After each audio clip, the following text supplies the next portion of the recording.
നല്ല ക്ലിനിക്കാണ് എല്ലാവരും സജസ്റ്റ് ചെയ്യുന്നത്.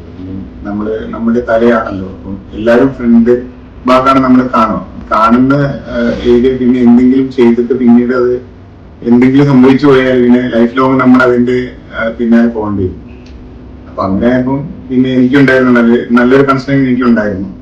അപ്പൊ അതുകൊണ്ട് തന്നെ ഞാൻ ഈ കേരളത്തിൽ ഏറ്റവും ടോപ്പ് ബെസ്റ്റ് തന്നെയാണ് നോക്കിയിരുന്നത്. അത് ക്യാഷ് എത്രയായാലും കുഴപ്പമില്ല എന്ന് തന്നെയായിരുന്നു ഞാൻ ചിന്തിച്ചിരുന്നു. ഒരുവിധം ക്ലിനിക്കുകളൊക്കെ അന്വേഷിച്ചപ്പോൾ അവിടെ പല ഡോക്ടേഴ്സിനെ ഞാൻ കണ്ടു മീറ്റ് ചെയ്തു. എല്ലായിടത്തും ഈ മെത്തേഡ്സ് എല്ലാം സെയിം തന്നെയാണ്.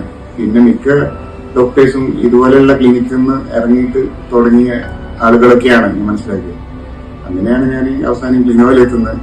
ക്ലിനോയില് ശരിക്കും പറയുകയാണെങ്കിൽ ഇത്രയും ചീപ്പ് പറഞ്ഞപ്പോൾ ഞാൻ നല്ല രീതിയിൽ അങ്ങനെ ഡൗട്ട്ഫുൾ ആയിരുന്നു. ഇതിപ്പോ സക്സസ് ആവോ ഇല്ലേ എന്നുള്ളതിന്റെ ഒരു ഇതുണ്ടായിരുന്നു. പിന്നെ ഇത് ഞാൻ ചെയ്തു. ഇപ്പം ഈ 10 ദിവസം ആയി റിസൾട്ട് വന്നു. പിന്നെ എല്ലായിടത്തും ചെയ്യുന്നതൊക്കെ ഒരുപോലെ തന്നെയാണ്. പിന്നെ ഞാൻ ഹാപ്പിയാണ്. ഇപ്പം നല്ല റിസൾട്ടും ഉണ്ട്. അപ്പം താങ്ക്സ് ടു